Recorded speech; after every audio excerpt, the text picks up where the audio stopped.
এই রাজনীতি আমরা দেখতে চাই নাই।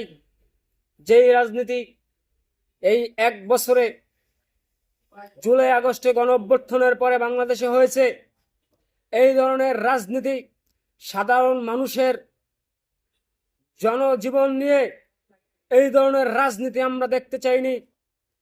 আমাদের দেশের কিছু সোনার ছেলেরা আছে, তারা মোটামুটি এখন হাজার হাজার কোটি টাকার মালিক, অথচ এদেশের সাধারণ মানুষকে ব্যবহার করে আজকে তারা গাড়ির বহন নিয়ে চলে, বিলাসী জীবনযাপন করে।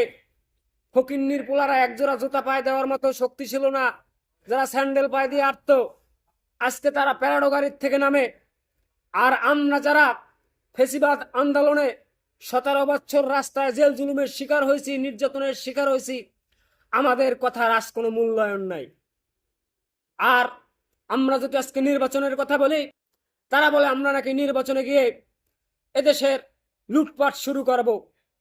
অথচ তারা নির্বাচন চাচ্ছে না, এজন্য যে যত দেরিতে নির্বাচন হবে তারা তত বেশি লুটপাট করতে পারবে, এজন্য তোমরা নির্বাচন চাও না, আমরা এটা বুঝি। কাজে আমাদের উপর তোমরা দোষ চাপাবে না, তোমরা নিজেরাই লুটপাটের সাথে জড়িত। আমাদের অপবাদ দিয়ে লাভ নাই। আমরা দেশের জনগণের ভাগ্যের পরিবর্তন ঘটানোর জন্য রাস্তায় আন্দোলন করেছি, আন্দোলন করি, রাজনীতি করি। তোমাদের মতো পেট পুজারি করার জন্য আমরা রাজনীতি করি না।